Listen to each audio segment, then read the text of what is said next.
오늘 우리는 광복 그리고 건국이라는 말씀으로 함께 은혜 나누겠습니다. 올해는 광복 75주년의 해입니다. 광복이라는 말은 잃어버렸던 빛을 회복한다는 의미가 있습니다. 일제의 억압 속에 빛을 잃어버린 한반도 조선의 광복이 있기까지는 수많은 독립운동가들의 희생과 헌신이 있었음을 우리는 오늘 반드시 기억해내야 됩니다. 일제는 이러한 독립운동가들을 붙잡기 위해 혈안이 되어 있었습니다. 일제가 정말 가장 붙잡고 싶었던, 처단하고 싶었던 독립운동가는 누구였을까요? 현상금이 가장 많이 걸린 순위 제2위는 누구냐? 우리가 잘 알고 있는 애국단을 조직한 백범 김구 선생입니다. 김구 선생에게 걸린 현상금은 당시 돈으로 60만 원입니다. 현재 시사로 환산하면 약 200억이 넘는 돈입니다. 별로 놀라지도 않는군요. 그럼 제1위는 누구냐? 일제가 제일 싫어했던 인물, 일제가 치를 떨면서 정말로 붙잡혀서 처단하였으면 하는 인물이 누구냐? 제1위, 그는 약산 김원봉입니다. 그에게는 당시 돈 100만 원의 현상금이 걸려 있었습니다. 오늘날로 말하면 320억이 넘는 돈입니다. 김원봉은 경상도 밀양 출신 사람으로 독립운동 애국단체 의열단을 조직했는데, 의열단의 이름의 뜻은 정의로울 의자와 맹렬할 열자를 써서 의를 위하여 맹렬하게 싸우다 죽는다는 각오로 설립된 조직이었습니다. 창립 단원들은 의형제를 맺고 맏형으로 김원봉을 단장으로 모셨습니다. 의열단은 일제의 간담을 서늘하게 만들던 마땅히 죽여야 할 대상, 이른바 7가살 명단을 작성하여 배포했습니다. 어떤 사람들이 이름이 기록됐는가? 첫째, 조선의 일본 총독, 우리는 말하면 이토 히로부미, 조선 땅의 일본 총독, 그리고 그 고관들. 둘째, 일본 군부의 순애들. 세 번째, 대만의 일본 총독입니다. 아니, 우리나라 독립운동가들이 왜 대만 땅에 일본 총독까지 이렇게 암살하려고 했는가? 그 당시 김원봉은요, 당시 중국의 국민당 장제스, 우리가 아는 장개석과 손잡고서 독립운동을 펼쳤습니다. 그러다가 이 국민당이 이제 대만 땅 이제 거기 이제 피신도 가잖아요. 그런데 이 대만 땅에 있는 일본 총독도 함께 김원봉하고 장개석하고 힘을 합쳐서 죽이기로 결의를 한 겁니다. 넷째, 매국노. 다섯째, 친일파 앞잡이들. 여섯째, 일제의 밀정 스파이. 일곱째, 반민족 악덕 지방 유지들의 이름을 하나하나 적어놓고서요, 그거를 공공연하게 돌려놓고 한 사람 한 사람씩 처단하는 거예요. 그러니까 그 이름에 적혀있는 그 살생부에, 그 죽음의 명부에 적힌 그 당사자들은요, 하나씩 그 사람들이 제거되는 걸 보고 잠을 이룰 수가 없는 거예요. 그래서 일본 사람들이 제일로 무서워했던 거예요. 정말 이름에 기록된 사람들이 다 죽어나가니까. 사진 하나 봤으면 좋겠는데요. 이 사진은 영화 암살의 한 장면입니다. 보신 분들 기억나시죠? 배우 조승우가 암살 작전을 지휘했던 약산 김원봉을 맡아서 대역을 감당했는데요. 이 장면은 무슨 장면이냐면, 이 조승우 앞에는 김구가 앉아 있습니다. 그리고 이 조승우는 김원봉이에요. 김원봉 선생이 김구와 마주 앉아 술잔을 여러 개 이렇게 놓아놓고서 한 잔씩 고량주를 딸면서 이렇게 말합니다. 김구 선생을 향해 하는 말이죠. 너무 많은 이들이 죽었어. 너무 많은 생각하지 마세요. 영화의 한 장면이에요. 너무 많은 이들이 죽었어. 그러면서 술잔을 또 하나 따르면서 뭐라고 그러냐면, 죽은 동지들의 이름을 하나씩 나열하면서 술을 따라갑니다. 그리고 김원봉 선생이 죽은 동지들의 이름을 부르며 너무 마음 아파하고 슬퍼해요. 저도 이 영화를 보기 전에는 백범 김구 선생은 잘 알았지만 약산 김원봉은 아는 바 없는 생소한 인물이었습니다.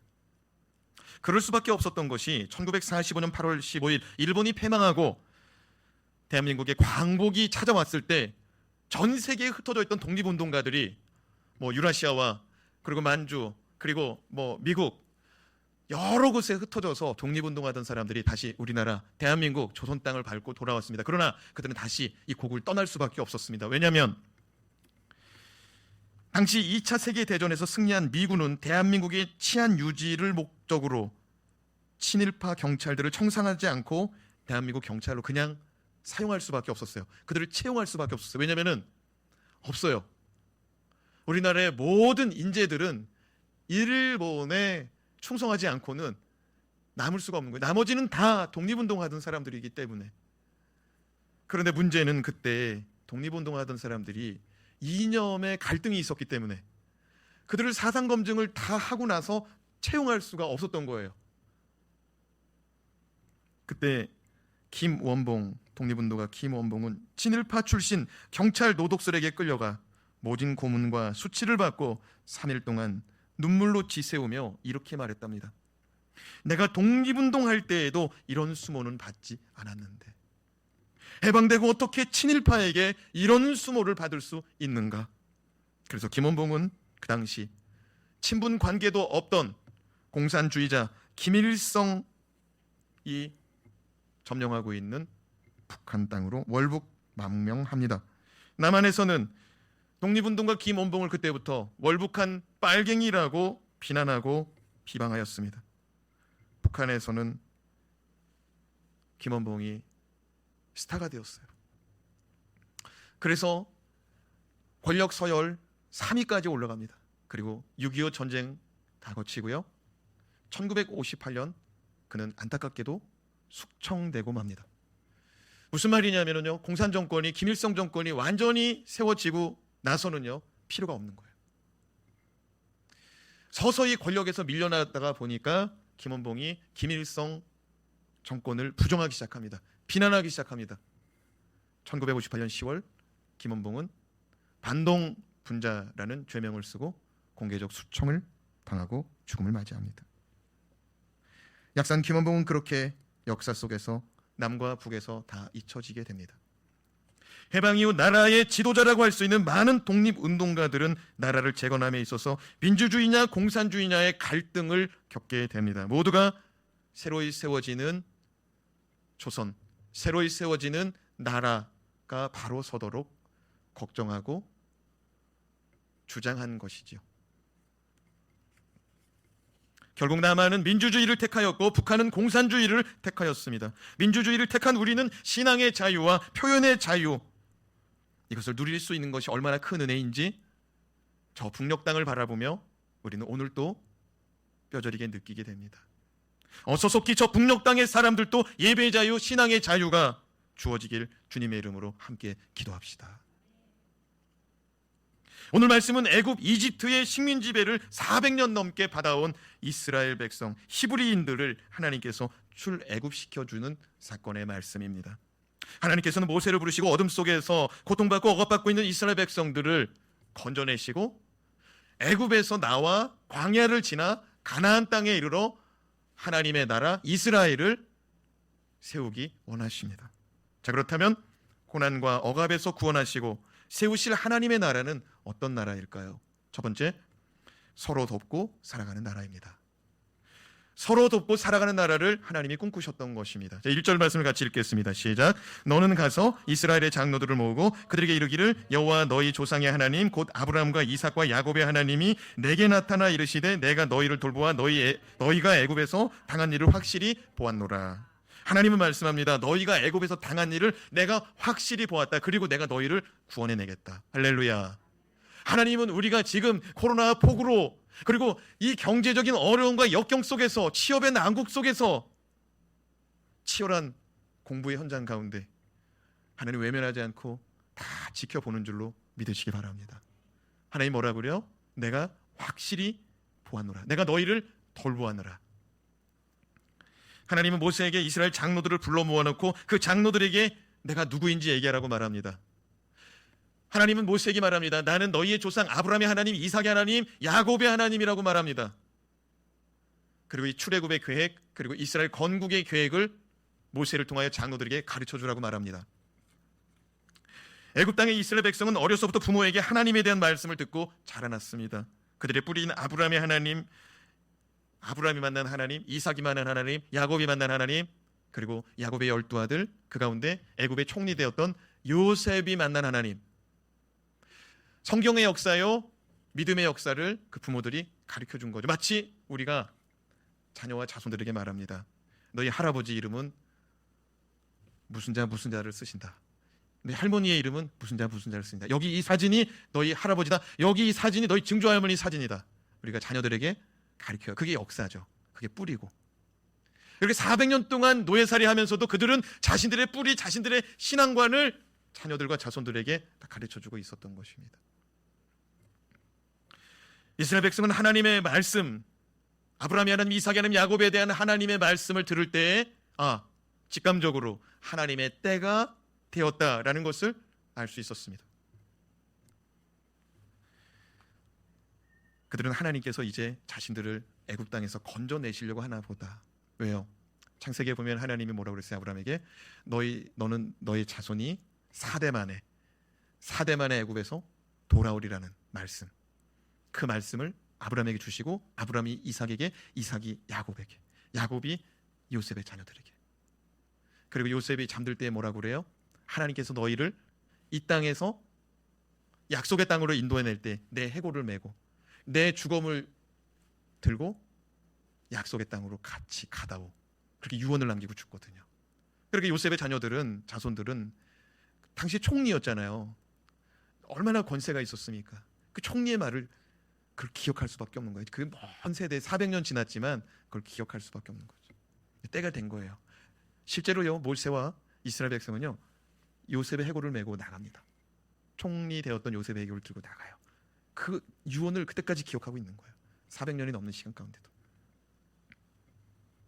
하나님은 모세에게 그 장로들과 함께 이제는 바로 왕에게 가서 출애굽할 것을 요청하라고 말합니다. 통보하라고 말합니다. 자, 18절 말씀을 같이 읽겠습니다. 18절 시작. 그들이 내 말을 들으리니 너는 그들의 장로들과 함께 애굽 왕에게 이르기를 히브리 사람의 하나님 여호와께서 우리에게 임하셨은즉 우리가 우리 하나님 여호와께 제사를 드리려 하오니 사흘길쯤 광야로 가도록 허락하소서 하라.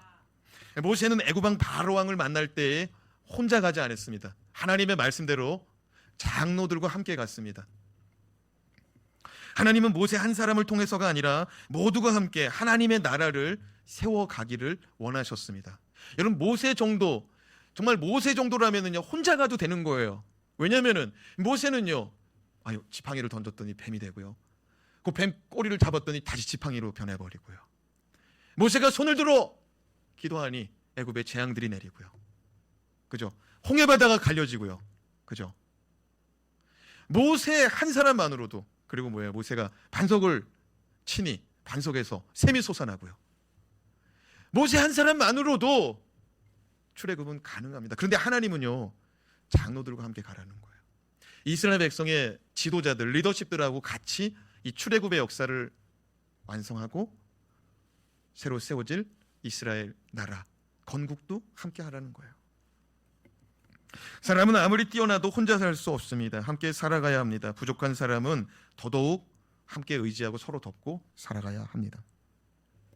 하나님 앞으로 모세가 장전만 60만 명이 넘는 이스라엘 백성을 이끌고 가나안에 이르기까지는 힘겨운 일들이 참으로 많이 있을 것을 아시고, 모세를 도울 수 있는 사람, 모세가 지쳤을 때, 모세가 힘들 때 정말 모세를 도울 수 있는 사람, 그들을 붙여주셨습니다. 하나님은 장로들이 모세를 도와주기를 바랬어요.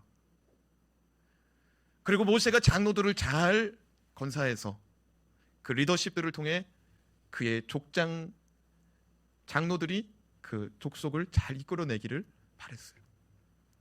하나님 만드신 피조물 가운데 서로 돕고 서로 잘 우애하며 살아가는 피조물이 있는데, 그 중에 하나, 기러기, 같이 좀 나누도록 하겠습니다. 기러기는요, 하늘을 날아 비행할 때 V자 형태로 날아갑니다. 보셨을 거예요. 이렇게 V자로 날아가요. 한 마리의 기러기가 앞장서고요, 그 옆에 날개 형태로 날아갑니다. 그렇게 하는 이유는 이렇게 한 기러기가 리더로 치고 나오고 그 뒤를 따라가기만 해도 공기 저항을요 71%나 줄일 수 있답니다. 그러니까 100%의 저항을 맞을 거를 29%, 30%도 안 되는 에너지만 감당하면 된다는 거예요.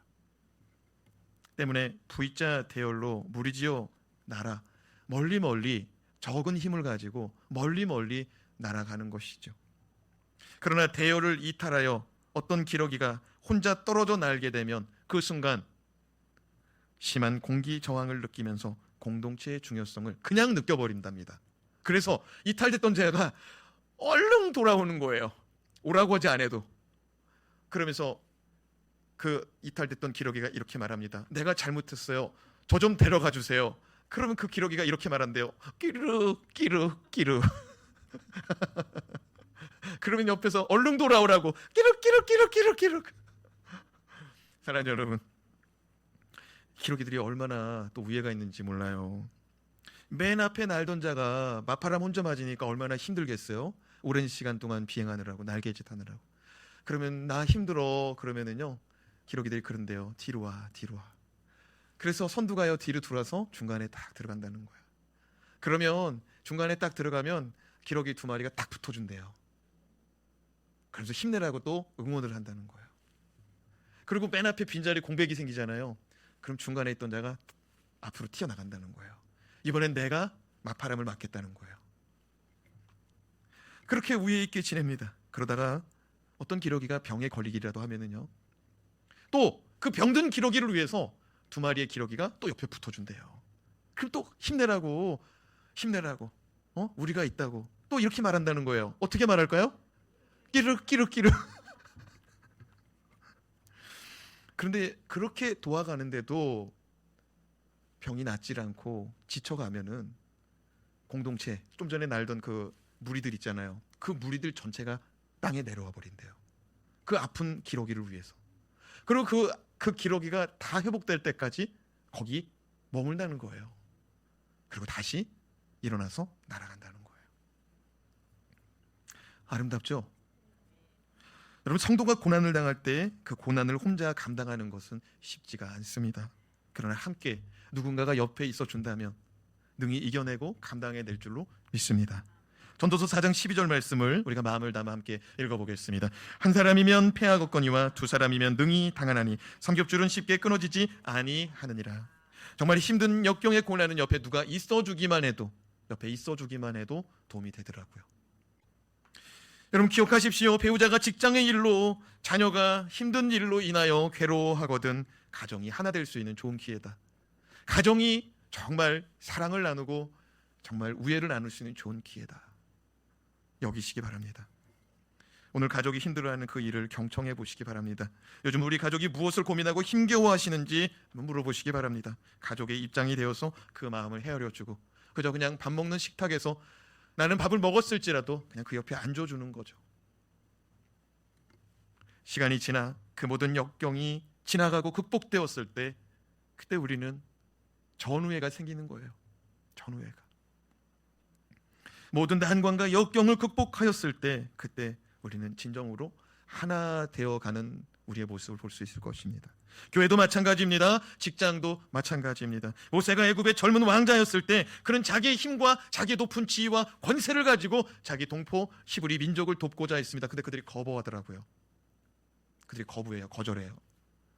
하지만 지금 모세는 자신의 힘과 권세가 아니라 하나님의 말씀이라고, 하나님의 때가 되었다고, 하나님의 뜻이라고 전하면서 나와 함께 같이 가기를 하나님이 원하신다고 말씀하니 그들이 같이 가더라고요.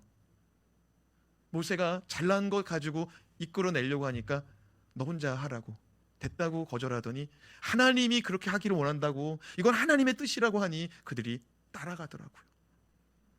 사랑하는 여러분, 하나님은 애국 가운데 고난과 고통과 정말 슬피 울며 살아가는 그들의 인생을 건져내실 때, 모세 한 사람이면 족하잖아요. 근데 장로들과 함께 이 일을 같이 하기를 원하더라고요. 사랑하는 여러분, 우리의 공동체가 그런 공동체가 되어가야 될 것입니다. 여러분, 나라 민족을 위해서 기도하는 지도자들이 세워져야 될 줄 믿습니다. 리더와 함께 할 수 있는, 동역할 수 있는 그런 공동체가 되어야 돼요. 가정도요. 아니 뭐 남편 혼자 잘났어, 그거보다 남편과 함께 돕는 아내, 여자만 혼자 잘났어, 그것보다도 아내와 함께하는 남편, 자녀들만 똑똑해, 아니 부모와 함께하는 자녀, 자녀들이 또 부모를 섬기는 자녀들, 여러분 이런 공동체가 되어야 될 줄 믿습니다.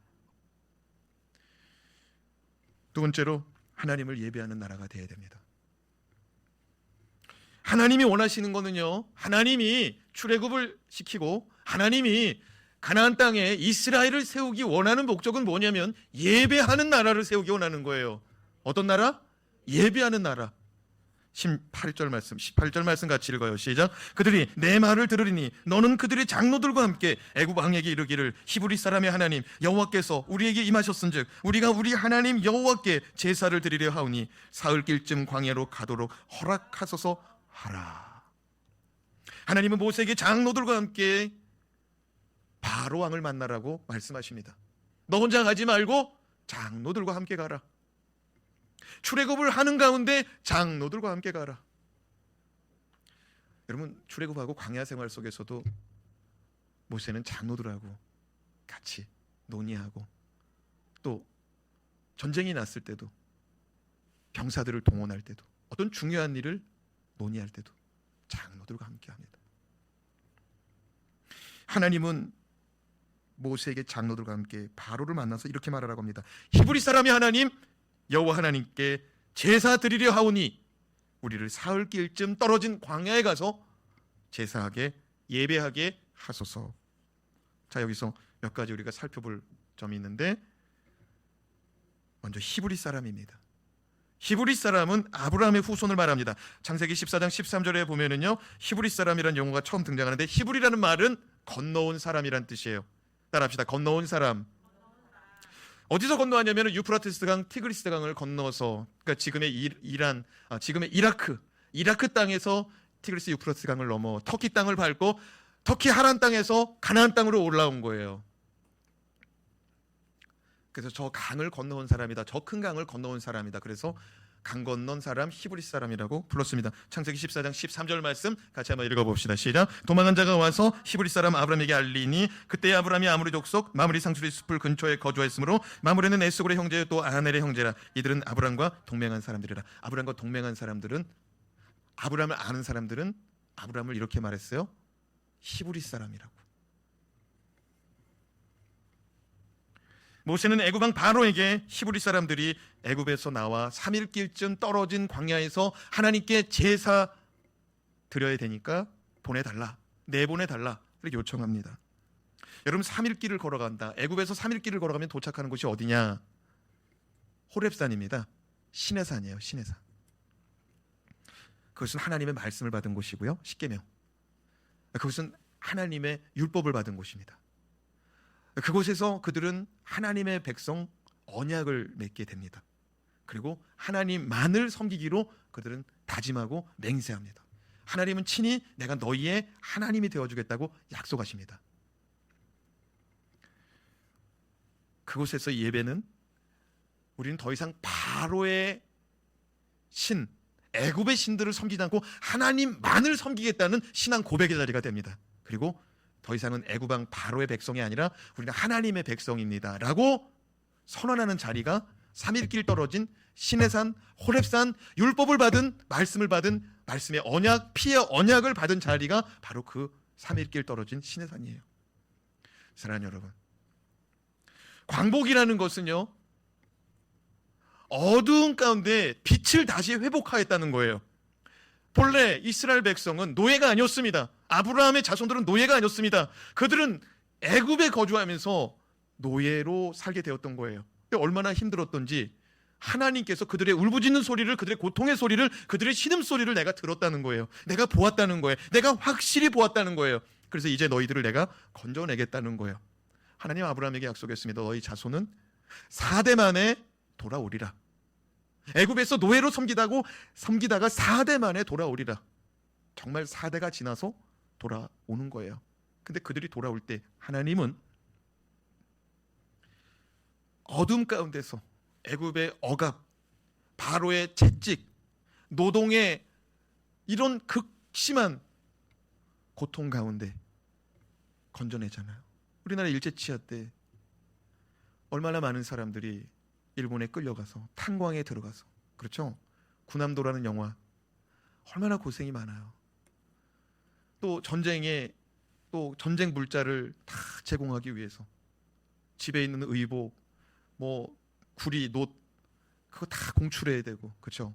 집집마다 다 돈을 내야 되고, 곡물도, 농사진 것도 저 군산 땅에 그 호남 평화에서 나온 그 곡식 다 군산항에서 일본으로 가져가고, 부산에서 가져가고, 목포에서 가져가고, 그죠? 입에 풀칠을 할 수가 없는 거예요. 다 일본으로 가져가서. 애굽에서의 삶이 그런 삶입니다. 근데 그들에게 하나님이 다시 빛대신 주님, 택하신 선민 백성으로 삼아 주시더라는 거예요. 그리고 나라를 세우시더라는 거예요.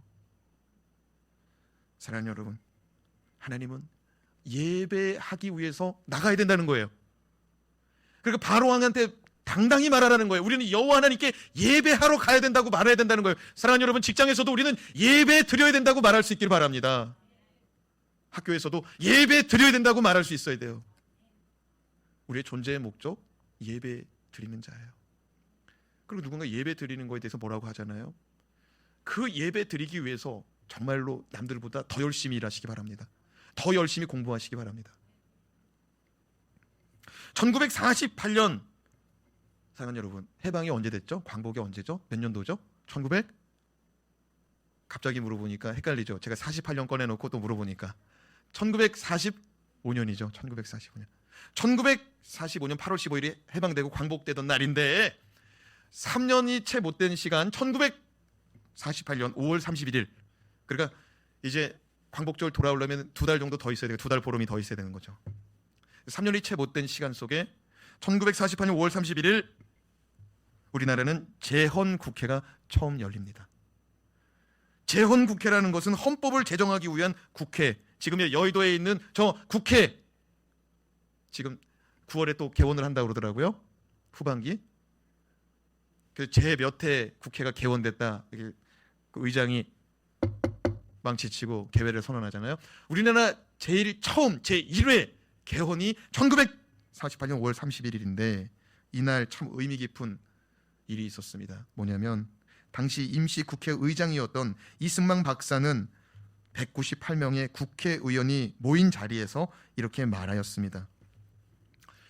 대한민국 독립민주국 제1차 회의를 여기서 열게 된 것을 우리가 하나님에게 감사해야 할 것입니다. 국회의사당에서 이승만 박사가 이렇게 말했다는 거예요. 대한민국 독립민주국 제1차 회의를 여기서 열게 된 것을 우리가 하나님에게 감사해야 할 것입니다. 종교사상 무엇을 가지고 있든지 누구나 오날을 당해, 지금 오늘이잖아요. 옛날에 오날이라고 그랬나 봐요. 오날날. 오날을 당해 가지고 사람의 힘으로만 된 것이라고 우리가 자랑할 수 없을 것입니다. 그러므로 하나님에게 감사를 드리지 않을 수 없습니다.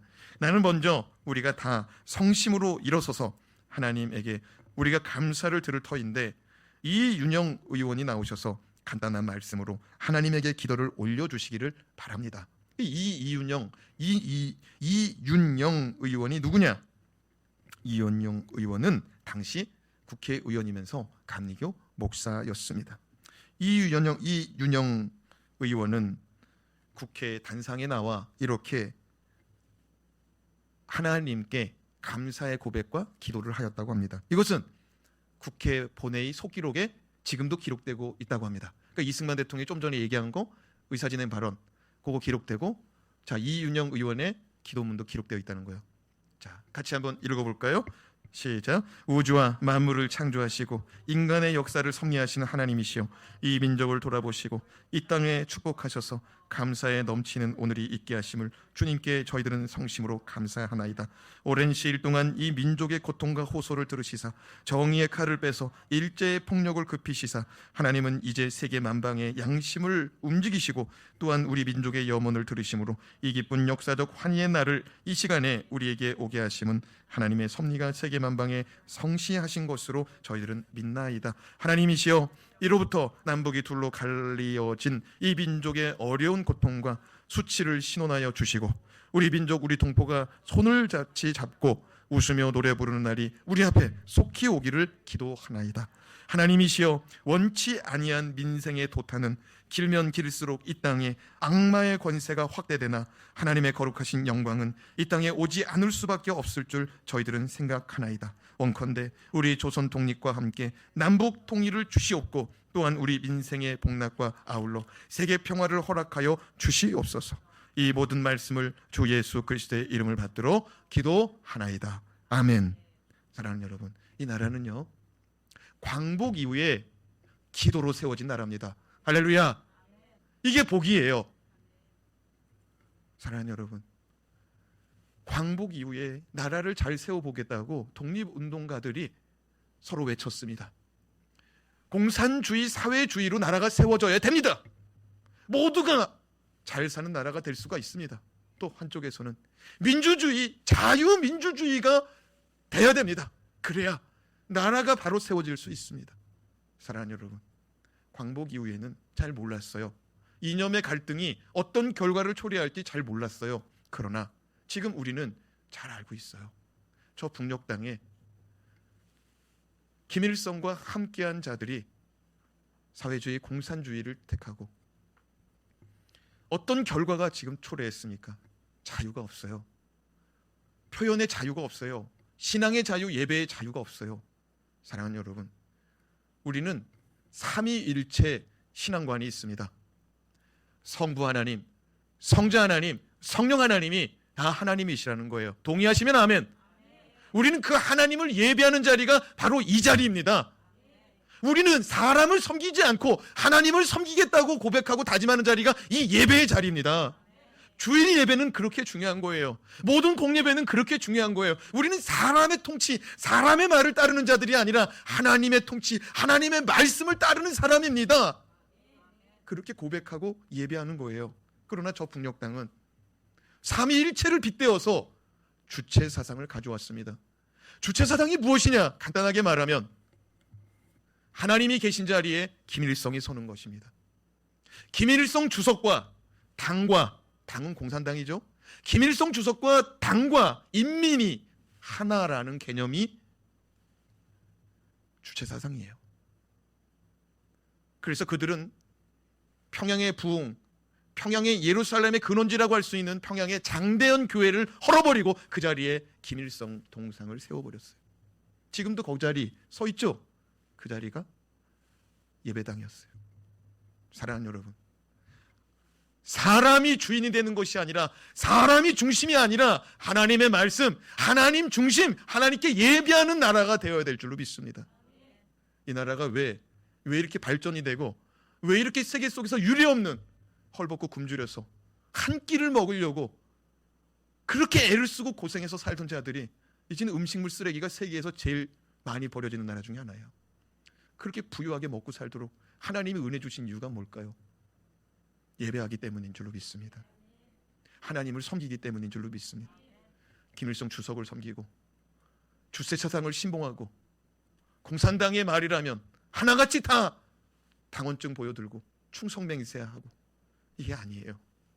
사랑하는 여러분, 우리는 이제 이 나라가 가야 될 방향을 이 말씀으로 바르게 깨달은 줄로 믿습니다. 광복은 어둠 가운데 빛을 다시 회복하는 거예요. 여러분, 외세의 침략은 다시는 일어나면 안 될 줄로 믿습니다. 그리고 원수마귀가 기뻐하는 일들이 이 땅에 시스템적으로 잡히면 안 돼요. 예배가 막혀지는 시스템, 예배의 자유가 없는 시스템이 들어서면 안 돼요. 하나님께 예배하는데 제한되면 안 돼요. 하나님께 예배하는데 자유가 제한되면 안 돼요. 우리가 이것을 위해서 기도하고 나아가야 될 줄로 믿습니다. 이 나라가 더욱더 예배하는데 힘쓸 수 있는 나라가 되도록 우리가 나라와 민족으로 해서 기도하고, 우리의 이 신앙의 자유, 예배의 자유, 표현의 자유가 우리의 자녀들에게, 자손들에게 갈 수 있도록 우리가 기도하고 헌신해야 될 줄로 믿습니다. 이 교회가 하나님 나라, 하나님의 뜻이, 하나님 통치가 든든히 이루어지도록 리더십들이 바르게 세워지고 그 리더들을 쫓아갈 수 있는 올바른 성도들 나타나야 될 줄로 믿습니다. 또한 가정도 마찬가지예요. 가정도 존재의 목적이 뭐냐? 예배하기 위해서 존재해야 돼요. 하나님을 섬기는 가정 되기를 바라십시다. 자녀들도 예배하기 위한, 예배 드리기 위한 일꾼들이 되어야 돼요. 배움의 학생들이 되어야 돼요. 돈을 벌어도 마찬가지예요. 돈을 벌었다고 예배 자리에 게을리하면 되겠습니까? 공부를 잘한다고 예배 자리에 게을리하면 되겠습니까? 사랑하는 여러분, 이제 우리의 뜻과 목적은 분명해졌어요. 대통령을 위해서 기도하시기 바랍니다. 위정자들을 위해서 기도하시기 바랍니다. 여러분, 내가 좋아하는 대통령일 수도 있고 아닐 수도 있어요. 내가 좋아하는 정당이 여당일 수도 있고 아닐 수도 있어요. 그러나 어떤 당이, 어떤 인물이 대통령이 되든지 정치를 잘해야 돼요. 그들이 정치를 잘못하면 우리가 힘들어져요. 어떤 사람이 집권하든지 어떤 사람이 들어서든지 그들이 정치를 잘못하면 우리가 힘들다고요. 지금 세워졌지 않습니까? 세워진 이 마당에 하나님의 뜻이, 하나님의 말씀이 통치하는 나라가 될 수 있도록 대통령을 위해서 기도합시다. 위정자들을 위해서 기도합시다. 사람을 위해서가 아니라 정말 하나님 보시기에 온전한 나라가 세워지도록. 할렐루야. 이게 우리 믿는 자들과 믿지 않는 자들의 차이가 돼야 되고요. 한국 교회가 이제 다시 그런 기도를 해서 일어나야 돼요. 성도들이 그렇게 일어나야 돼요. 기도하겠습니다.